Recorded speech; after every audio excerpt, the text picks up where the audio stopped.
পশ্চিম বর্ধমানের আসানসোল জামুরিয়ায় জমি অধিগ্রহণ নিয়ে চাঞ্চল্য। অভিযোগ 2024 সালের রেশমি গ্রুপ অফ ইন্ডাস্ট্রি কারখানার জন্য জমি অধিগ্রহণ করা হলো, এখনো ক্ষতিপূরণ মেলেনি। ঘটনায় ক্ষোভে ফেটে পড়েন স্থানীয় আদিবাসী সম্প্রদায়ের মানুষ। জানা গেছে, জামুরিয়া হুরমাডাঙ্গা গ্রামের বাসিন্দা তুলসী মেজানের কাছ থেকে জমি অধিগ্রহণ করে এই কারখানা কর্তৃপক্ষ, কিন্তু দীর্ঘদিন যোগাযোগ করেও কোনো সুরাহা হয়নি। অবশেষে ক্ষতিপূরণ না পেয়ে রেশমি কারখানার গেটে তালা ঝুলিয়ে বিক্ষোভ দেখান গ্রামবাসীরা। খবর পেয়ে ঘটনাস্থলে এসে পৌঁছায় জামুরিয়া থানা এবং কেন্দাফাড়ির পুলিশ। আজ আমরা এখানে এসেছি একটু জমি নিয়ে, মানে একটা জমি বিক্রি হয়েছে তুলসী মিজানের নামে, সেই জায়গার টাকা এখনো পর্যন্ত পায়নি। ওই নিয়ে মোটামুটি 1 বছর ধরে ঘোরাঘুরি করে নিচ্ছি, পুলিশ প্রশাসনকে জানিয়েছে, কোম্পানিকেও জানিয়েছে, তা সত্ত্বেও এখনো পর্যন্ত টাকা পায়নি, যার জন্য এই বিক্ষোভটা আজকে করা হচ্ছে।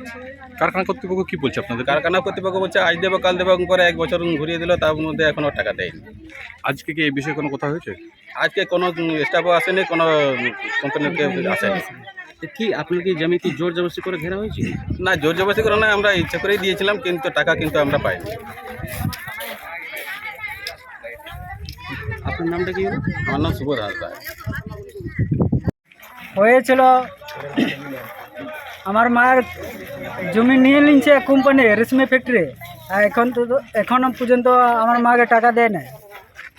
কত জমি নিয়েছিল?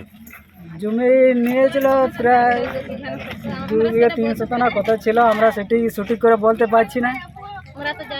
ঘটনাটা ঘটেছিল 4/10/2024-এ, এখন হয়ে গেল তোমার 2025, 1 বছর হতে চললো, এখন পর্যন্ত আমাদের টাকা দেয়নি।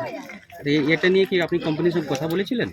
কোম্পানির সঙ্গে কোথাও হয়েছে, আমরা ফাঁড়িতে গিয়েছিলাম, ওখানে কোথাও হয়েছে, তো আমাদেরকে বললাম এত দূর পর্যন্ত নিয়ে চলে এসছে, এখন পর্যন্ত আমাদেরকে টাকা দেয়নি।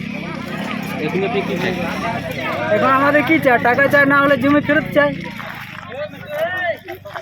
আপনার নামটা কি হলো?